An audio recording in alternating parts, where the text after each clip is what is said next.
To divide the fractions, you rewrite the problem as a multiplication problem with the second fraction flipped. Were you taught, don't ask why, turn the second one over and multiply? I said what my students told me in past years. Don't ask why, turn the second one over and multiply. The second what? Well, the second fraction. And so please look at problem number 6. The first fraction stays exactly the same. You rewrite the first fraction exactly the same. Why don't I see your pencil rewriting the fraction exactly the same? And then you turn the second one over, and then you multiply just like we were doing yesterday.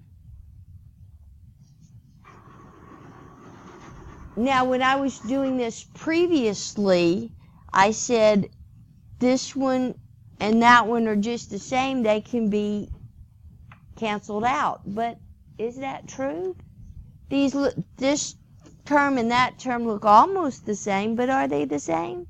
No, and so what we need to do, just like we did yesterday, we need to factor. This first numerator doesn't have anything to factor. What factors out of this part right here? 2x, and if I take a 2x out of that, I've got an x squared minus 1 left. What's going to factor out of this part right here? 2x squared, and so that's going to be x minus 1 left, and then I have an x on the bottom.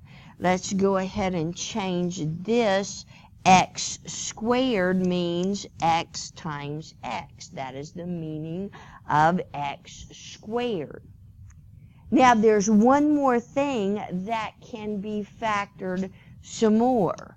This term right here is minus a perfect square number.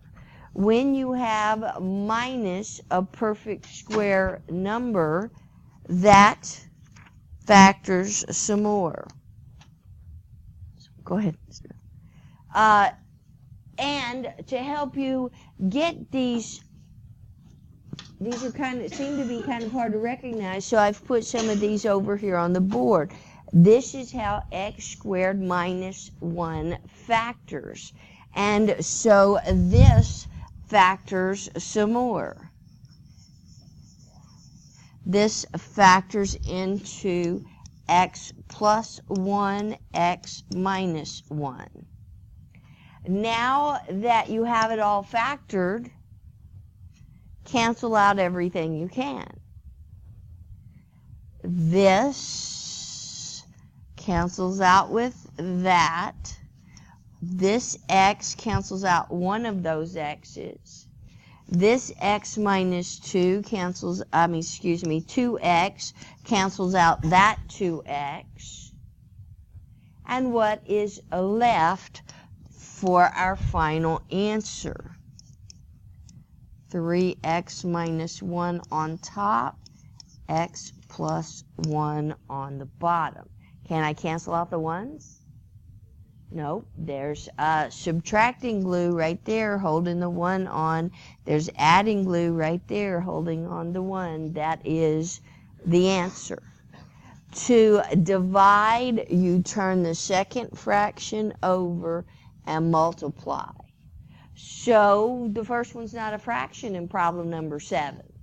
So I need to put this over 1 to make it into a fraction. And then I need to take this fraction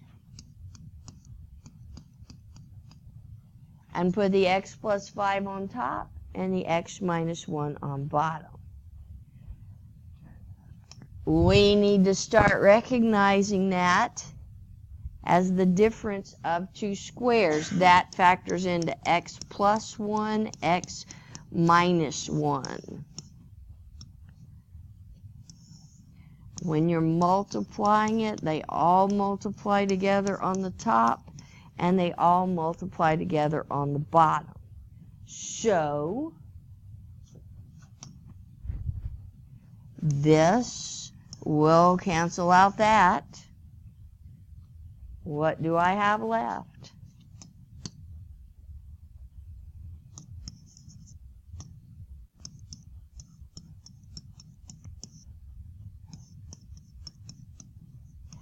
Over 1. Do I need to put a denominator of 1? Denominator of 1 would be exactly equal. You could put it. You could also FOIL that out. Do you need to FOIL that out? No, but you could. I didn't figure you'd want to do the extra work. And so that is my final answer.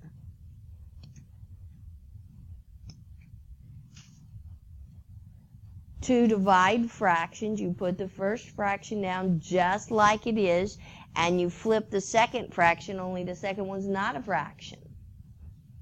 So you make it into a fraction so that you can flip the fraction over.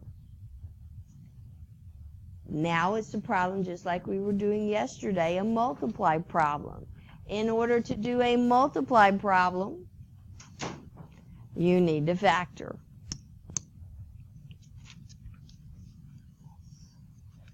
I need to factor right there.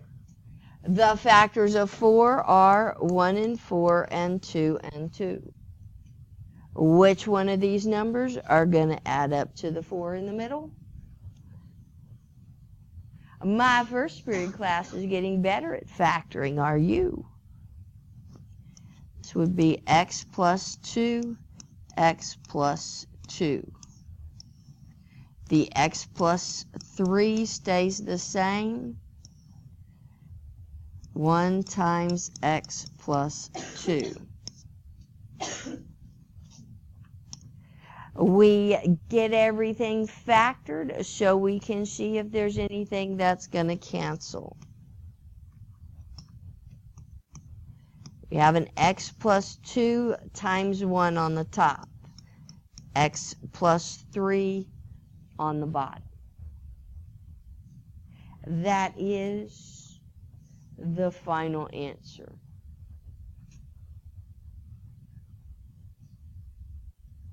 But what about number 9? How is number 9 different? It has 3 terms. This is the term you're dividing by. This is the divisor, so this is the term that gets flipped upside down. The first term stays the same. The last term over here stays the same, but this divisor gets flipped upside down. And then you have to factor.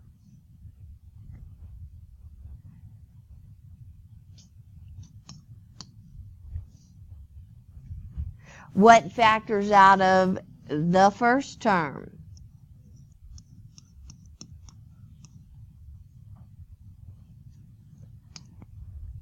What factors out of this denominator? Let's see. The factors of 6 are 1 and 6 and 2 and 3.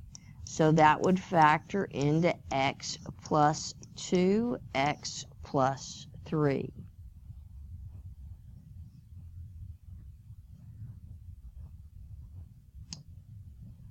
This one has a factor of 3. Factor out of 3. We have a 2 on the bottom. This x plus 2 doesn't factor. This has a factor of 3.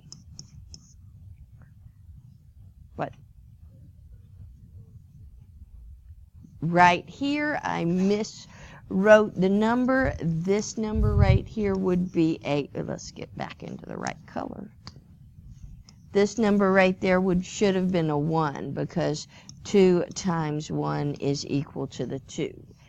Thank you. I would have caught it in this next step because now we're going to start canceling. What is going to cancel? This 2 is going to cancel that 2. X minus 1 cancels x minus 1. 3 cancels out 3. X plus 3 cancels X plus 3. X plus 2 cancels X plus 2. What's left? 1. When you are canceling, what you're doing is dividing. 2 divides into 2 one time. 3 divides into 3 one time. This divides into that one time, and so when everything cancels out, the answer is 1.